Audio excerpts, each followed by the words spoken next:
Hey guys, we're back again. I'm here with Evans Akanyijuka, and I'll let Evans introduce himself to the viewers. Hello guys, my name is Evans Akanyijuka and I'm a digital artist. I really have a hard time when introducing myself because I'm a digital artist and then sometimes I'm a photographer, but I lean more towards the digital artist side because that's what I do the most. So yeah, that's basically it about me. All right, amazing. So like Evans, what made you become a digital artist, photographer in Uganda, East Africa? It's something that dates way back, I think, with how I was raised, because my dad was a very assertive person, and he would always tell us, when you go out there in the world, you have to be very assertive. Like if you see something is going wrong, you have to say something about it. The least you can do is say something about it. And really, I wasn't the kind of person that really likes shouting, going on the streets to shout, because you're going on TV and seeing all this news, beating up someone for saying for what could be the truth. But that didn't stop me from having my own observations of what is going around and what you feel is not right in the world right now. I had to find a way of channeling it, maybe finding a different thing to give out show my observations of what I see in the world. And that was digital art for me, because I found a way to express myself, and everything I read, everything I observed, I just channeled it into that, my digital art. Even in my photography, I always take specific photographs of what I think could be very interesting for the storyline I'm trying to give and what I'm trying to portray. Yeah, so that's why I like leaning towards the digital collage artist. So Evans, like, who's your favorite photographer, and what do you think of the Ugandan creative scene? My favorite photographer is Prince Jesse, because I feel he has understood some very complicated, some really complex, how can I term them, things about photography, from composition to the colors, the color theory. It's just really amazing. I think you should check him out. And the fact that he started from, he didn't really have much. He was using an iPhone 7 when he was starting out, and it just shows, it just gives out the message that even though you don't have too much you're working with, there's still work you can produce, and it can really be amazing work, inspiring work. I really think the Ugandan art scene is exciting. I've seen it on your page. I think you were referring to film and videography. There is an opportunity right there. But when you look at things like the music industry, because I've been keeping track of the music industry for, I don't know, since I think I left high school. And you can see these really amazing artists are coming out. They're bringing something new to the creative scene. Some of them call themselves underground artists. But then you can see the passion and the zeal they push this whole idea of what they think the creative scene should be. It's really a very big opportunity. If someone came through and really supported these artists in terms of, it might be the law that protects their work, because I think you produce a song today and the next minute it's a big song, probably just in Uganda, because you're not getting the funding you need, or the support you need to make it a really international thing. So you find it on a streaming platform where you don't even earn anything from, which is a challenge, because we see just artists becoming big and famous, but get that support they need to push their careers further and even the industry further. Recently, was it today, I was watching a video in Kenya where the president put up a fund for any creative, any sports person that makes it big out of Kenya and maybe breaks a world record. They give them 6 million Kenyan shillings. That's a lot of money. If you convert that, you multiply that by 30 Ugandan shillings, that's a lot of money. And for someone who loves what they do and they are able to get such money to push their work further, I think it goes a long way. It goes really a long way. When you look at a person like Joshua Baraka right now, he has made it out. He has tried to make it out. At least you see him on Glitch Africa. You see him getting a million listens to on his song. He's making collabos with the right artists from Kenya, Nigeria.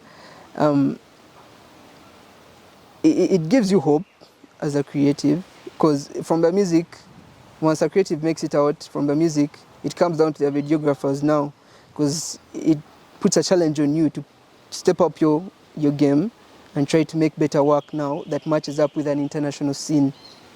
Yeah. And even as the photographers, the digital artists, because most of these musicians, they contact us for cover art, they contact us for photo shoots. It puts that mentality that I'm not creating this for the Ugandan scene, because sometimes you might find the Ugandan scene is not as competitive. It kind of makes you lazy. But when you're seeing yourself as competing on the international scene, then it pushes you to create much better work and explore and make yourself better, grow in your respective field. So yeah, I think there's a very big, huge opportunity for the creative scene in Uganda right now. If it's well managed, then we're going to see very, very big and influential people coming up that will inspire even a generation after us. That's what we're looking at. Me as a person, that's what I'm looking at. Inspire a generation that comes after you. Because art has taught me a lot, in that sometimes you're creating art because you think it's for yourself. You think I'm creating art because it's for myself. But then it's until someone comes to you and says, I'm really inspired by your work. That statement alone means a lot. It means it stops being about you. You now start seeing it on a broader stage. Like if I'm putting out work and inspiring someone, then if I'm trying to, art has contributed to like the greatest cultures in the world. They're based on art and culture and the creative side of people. So what can your work do for the world as a creative? So like Evans, so tell me, like where do you see yourself like with your art? Like where do you see your art taking you in the next couple of years? So I'll start this with something that happened to me recently. I was talking to a curator, an art curator, and it was an exhibition at one of the famous galleries around town. And I asked him, why aren't there very many galleries in East Africa, or even in Africa? I'm not sure about the African scene, but East Africa, that showcase digital art. And he tells me, we are really worried about the quality of printing. People are not receptive to the digital art as a form of art. But then I really had a lot of questions, because I read somewhere that the debate of what art has become shouldn't be the real question, but we're looking at what art does more than what art is, the form of art, what it does to the community. So as an artist, as specifically a digital artist, I'm looking to, as I mentioned before, inspire people that it might not happen for me, but people that come after me maybe they will see art, digital art, as a form to express themselves, as a form to, cause cultural reforms in their communities and change perspectives. There's a lot of things that art does that we kind of don't look so much into, but something as small as a meme can be a form of art. I've just started to realize that even memes can be a form of art, and you can't know how much influence or impact a meme can have on your life. It can even change the way you perceive. That people right now, there's a whole debate in Uganda that's saying, fear women. There's someone that's taking that fear women thing so serious, and is actually taking it to heart, and it's influencing how he lives his life. Fear women, and some people are taking it as memes, but then for that one person, it has changed something about his life. Isn't that art? That's art in a way. So I want even digital art. If digital art can do that for people, if I can open up a gallery that promotes digital art and people see it as a form of, like a real form of art, and in essence, my real goal would be to show people that art is just what it becomes. The guy that created the stone paintings, the rock paintings, probably didn't know it was art. But then years later, we see it as art, and it's valid. So how do I know that in generations to come, digital art won't be seen as a rock painting? So for me, if I can do that, I think I will have achieved as an artist.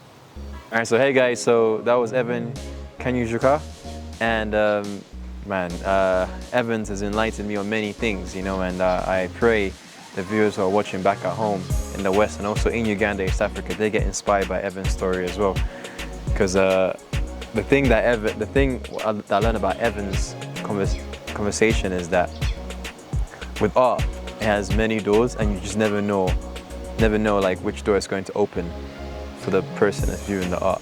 So you can find me on A1 Illustration on IG, Rukoza on Twitter, and this is one of the many conversations that will be coming out of Uganda, East Africa. It was really amazing being part of this this interview with Shaq. It was I like things that give me time to express myself, and I don't really get to do that while talking, but it was really a good time being here, and I hope you got something from it. But there's one last thing maybe I would love to share with you guys. When I was talking to one of my fellow artists, because right now I'm like doing a residency, and one of my fellow artists told me something. We had a very deep conversation, and he said, it was just one statement. He said, what if Isaac Newton was on Twitter when the apple fell down? That's really deep, because he might not have seen that apple, and we might not have ever found out about gravity. So the message I would want to put out is that take your time to observe what's going on around us. Maybe you could be the one to discover immortality in humanity. I don't know. But whatever you observe is really important, however simple it might be, because how much have we gotten from knowing about gravity from just an apple falling down from a tree? So take your time to observe. There are a lot of distractions in our world right now, but we really need to take some time off and observe what's going on around us. Otherwise, thank you for watching. Sweet, man. Shit, man. That was fucking deep, man. That was fucking deep.